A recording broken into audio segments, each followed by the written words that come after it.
But as soon as he would start doing it completely by himself, I was having enough. This is like Magic Johnson tampering with a blood donation. You just can't do that type of stuff, bro. You can't be moving like that. Rats are some of the nastiest. Bro, I feel you. You put it like that, I feel you. You put it like that, I feel you. Them niggas unsanitary, bro. You know damn well everybody in that restaurant got rabies after one good meal. You might have the best meal in your life. You wake up the next day, bro, cooked. When Villains Are High-Key Valid by Just Lateef. What's good with y'all on YouTube? It's what we're going to be watching today. Make sure you sub up. We are so close to 25K, our next sub goal. Make sure you sub up. Let's get into it. Let's go. All right, so obviously we know a lot of stories. There's stories in sports, movies, TV shows, books. If you read, I don't do that stuff. I don't know how to read. But yeah, dude, there's lore everywhere. And even me and you have some lore. Anyone can have lore. You just gotta go do some trauma. Stories usually have a protagonist. Not real life, bro. Dude, he's just because he said that he doesn't read, that like low-key triggered me. I had a video in my vault. It's called Read the Manga, You Coward. I have to remake that. There's a lot of videos that I want to remake from my video essay era that I need to release next year. 100%.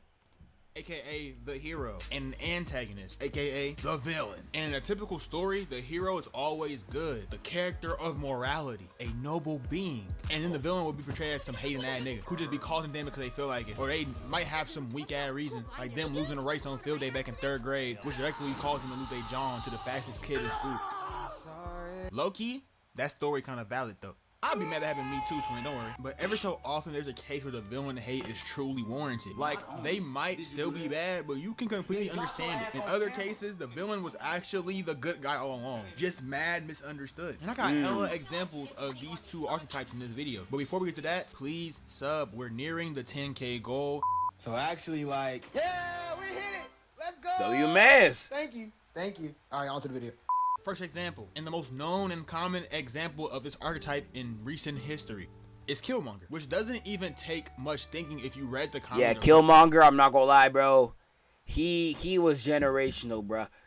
This whole movie, when it came out, was just different levels of hype, bro. Especially if you are, dude, different levels of hype.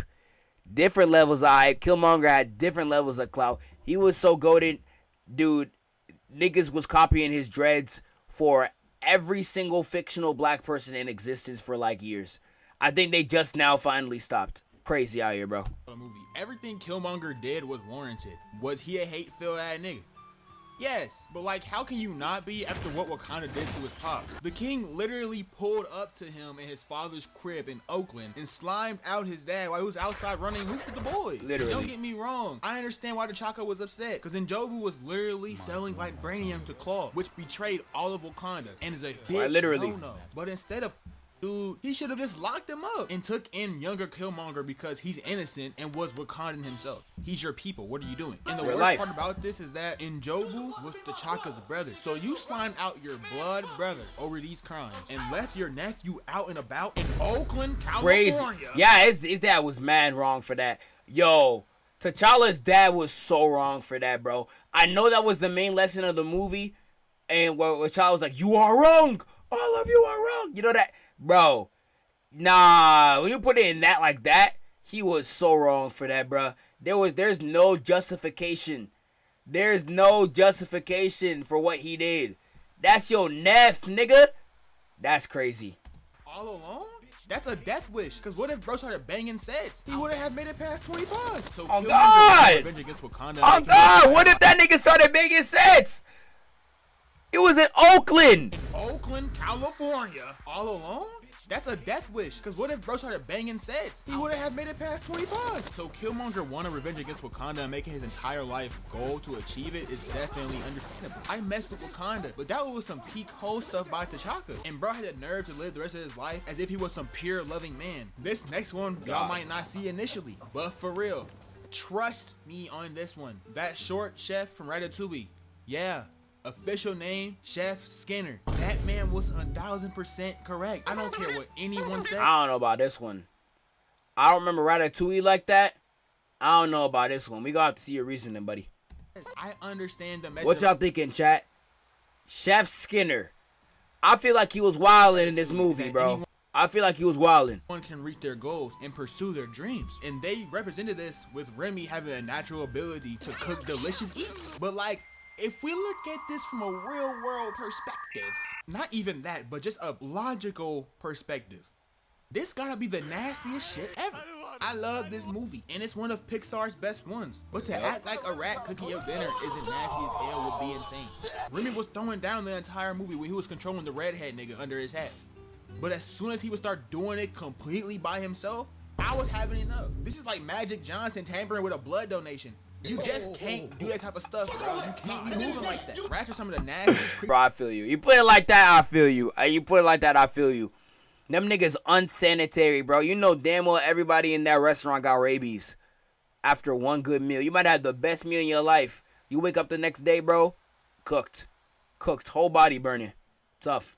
Remy is no exception, bro. The level of disgusting he has is just unfortunately down to his species. Clean rats don't exist unless you master Splinter. That nigga got drip. He stayed trim. But the rest of these ass pets gotta go. Always trim. Yo, that man Splinter always this nigga spit. I ain't gonna lie, bro. What's your name again? Latif?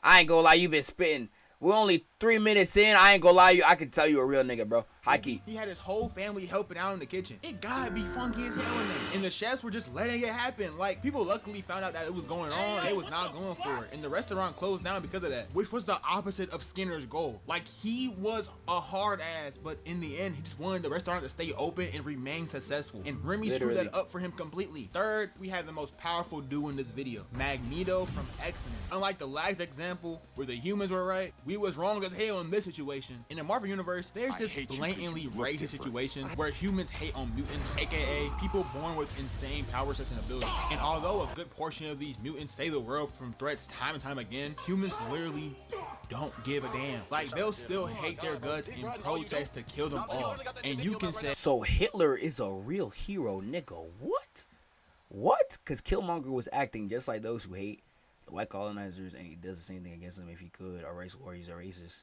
Sure, but that's why he's the villain, bro. Yo, that's why he's the villain, dog. He was not correct. He was not correct. And even if someone was to think he was correct, he is not the same as Hitler. There is not one time Killmonger said we the master race. He ain't say that not one time. You all know what Killmonger was saying? He was saying, yo, we got all this, and you letting black people outside getting conquered. Give the people stuff to fight back. That's what he was saying. Hitler was saying, if you don't got green eyes and blonde hair, nigga, you should die. What? Dude, you cannot compare Hitler and Killmonger. Yo, no, whoever said that in the chat, I ain't gonna lie. You need to rewatch the movie, and you need to really reevaluate your evaluation skills, bro. No way. Oh, you were arguing with Pokemon who said Killmonger's the only real hero in the MCU. Killmonger was wrong. But, dude, he is not Hitler, though. Even if we're not arguing me. Nah. He is nowhere even remotely close to Hitler, bro. The completely different rhetoric, bro. Hitler was doing that for hate, bro.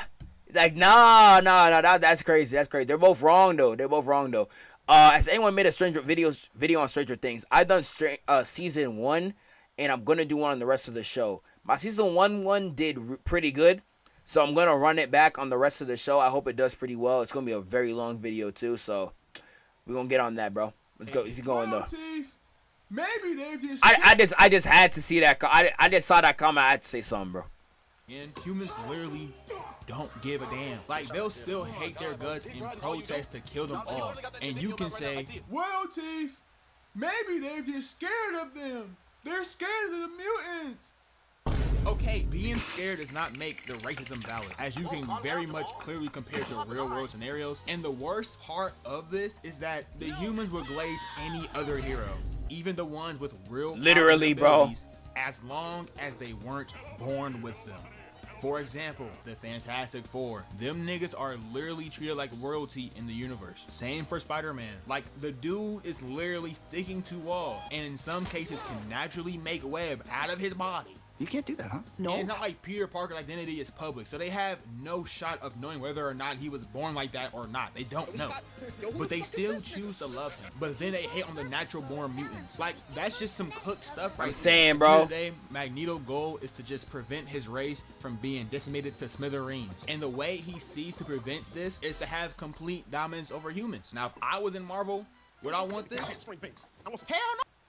But I can see why he wants to do this. It's only because humans wanted to do this to him in his race. Like, if humans accepted mutants and didn't try to destroy them all, I'm sure they would have someone as powerful as Magneto on their side. This next one might be a true hotshot to y'all, but I got Bowser and Mario. And y'all gonna swear he not good and nothing he does have merit, but let's be honest. Oh no, I didn't say nothing about the Magneto part, but I'd say the Magneto I think is 100% justified. Is there some mutants that have powers that are literal threats? Yes. There are some mutants.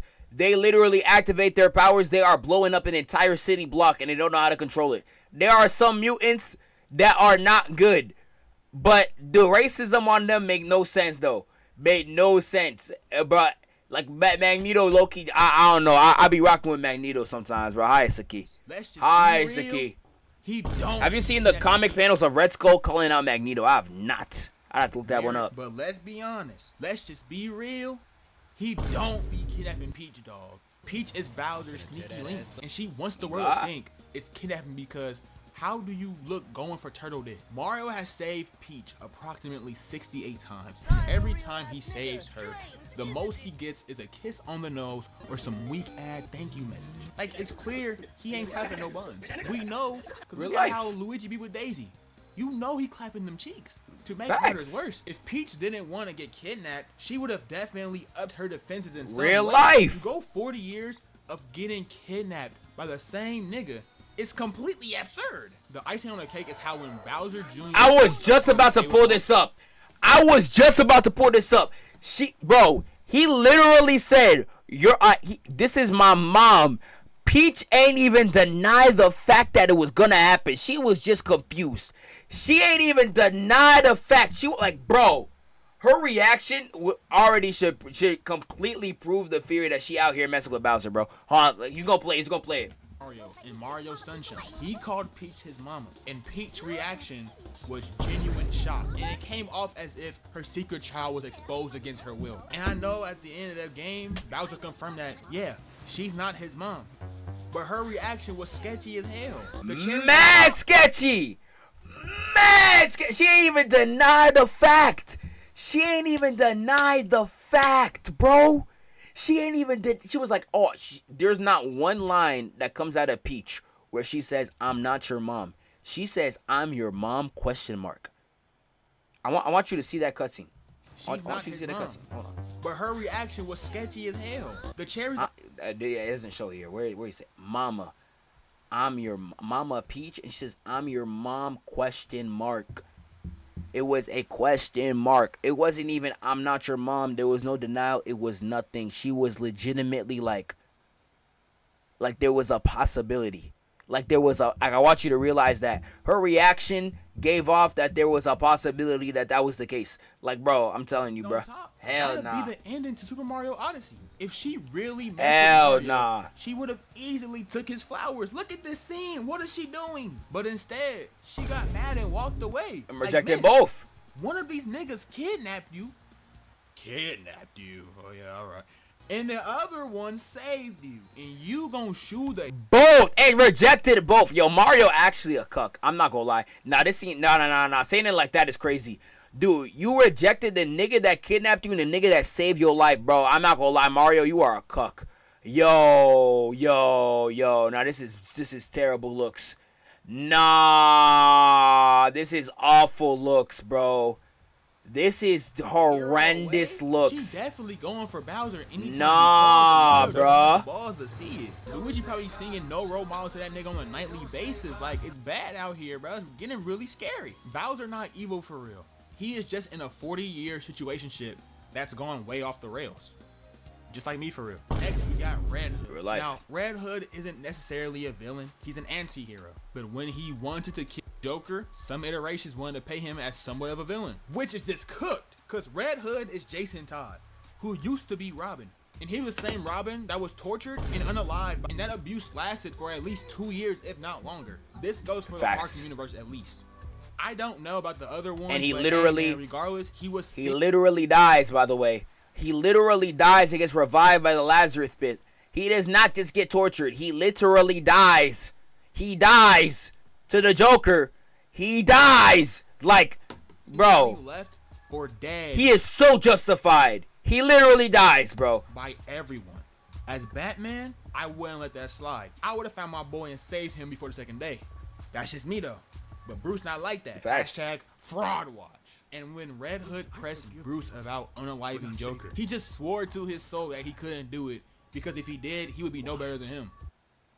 Nigga, yes you would. If you unalive Joker, you prevent so many other issues from happening within Gotham, and in other cases, the world. Keeping Joker alive unalives more people than not keeping him alive. So what the hell are you talking about? Joker deserves to be gone, and Bruce should have did it a long time ago. You can't change my mind.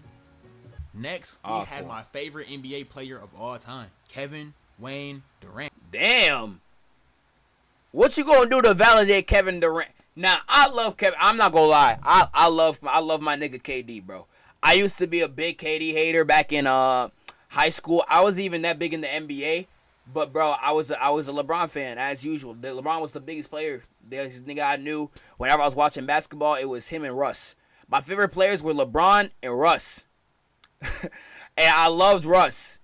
It's like MVP season. That was like the most basketball I've ever watched up to when I actually got into basketball. Russ's MVP season. And then when I was learning the lore about Russ, I was like, nah, KD really left that nigga. And I hated KD in high school. And then not only was he destroying Russ, not even destroying Russ, he left Russ out to rot. I like LeBron. He was cooking. Both of them finals was just torching LeBron. Dude, I remember seeing that Game 3 2018 where he hit that dap. Dude, this was so evil to me, bro. This actually felt evil to me, bro. Hold on. So evil. I don't know what this was. Pulled up on that nigga face. His reaction afterwards, too. Nigga did not care. Bro, I was peeping this clip. Heart broken into pieces. Nigga looked like he didn't give a care in the world, bro. This felt so unfair. Oh my goodness, this felt so unfair, bro. This felt so unfair. I hated KD for a very long time. It was until recently I really started, like, when I got into the NBA for real, watching that man bag work, watching how he play. I'm like, nah, this nigga nasty. He bout the game. He loved the game. He bout his passion. I'm not gonna lie. I can't. Now, you couldn't pay me to hate KD, even though I hated him in a lot of his years. I don't like his Warriors years like that, but couldn't pay me to hate that nigga. I'm gonna see what he ends up saying about KD, but the Warriors was a bad move. You will never convince me not a bad move, because like I feel like any player, especially in the Warrior system, would have benefited like how KD did, bro. That Warrior system was just too good. Like, a lot of players would, maybe not as much as KD, but they would have benefited, like, a lot. But I wouldn't, what's it called, bruh? I still think just as a competitor, bro, that's a weak move. But let's see what he has to say about KD. 2016, he joined the Golden State Warriors, who was just fresh off of a 73-9 season and a finals appearance, but choked to the Cavs. LeBron, Kyrie, and K-Love pulled off an insane 3-1 comeback. They had Draymond crying in the car on the way home, calling KD begging to join. And bro, deadass did it. And what makes it worse is that this same Warriors team beat his OKC team in the same way in the conference finals for the West. Nigga couldn't beat them, so he had to join them. But honestly, looking back, this move was genius. Weak, but genius. Because let's be real. Real life weak, though. Weak. You can say genius all you want, but it was weak, though. It was weak. It will never. It was weak. It really was. KD was the only skillful player for the majority of his OKC tenure. Like, imagine getting a call asking to go play with Stephen Curry and then saying no to stick with Russ. I love Russ, but come on, let's be real. Like, no, bruh. KD looked at Russ, sighed at his bit, and packed his bags. He got out of there. Call him disloyal. Hell, call me disloyal for this analogy. I'm not though. I'm mad loyal. Bad Jones hit me up. Must be of age. But I can understand him leaving. This same move got him 2 rings along with 2 Finals MVPs. And you can say they're Mickey and they're not real and super team this and that, but there's been other super teams that dominated and never got shat on for it. Plus, eventually, as time goes on, the way he won won't remember as much, and it'll be more about the fact that he won in general, as it is for most all-time greats. So shut up, ho. Last but not least, we got Caillou. Caillou's reasoning for being an evil little brat does not need to be studied despite popular belief. Facts. All because his parents forced him to be bald. Growing up, there was much speculation on why little bro don't have no hair. And people came to the conclusion that he had cancer, which is very sad and depressing. But then it was confirmed that he didn't, meaning that this bald yee haircut was just his parents being evil and giving him the canon event of the treacherous skin fade. His parents being evil is crazy. His parents being evil is crazy, bro. Is evil and unforgivable. I see why he wants to do the stuff he do now. Like, everyone else in the fam got 4 heads of hair except for him. Nah, that's terrible looks though. That's actually I didn't even realize that, bro. Wow. I thought he had cancer. I thought he had cancer. Wow. Hey, yo, shout out, yo, this was a great vid. Shout out Latif, man. That was hilarious. Hey, shout out Sam, bro. You got a bright future, gang. That was a great vid, bro. I love that. So make sure you like, comment, subscribe, all that jazz.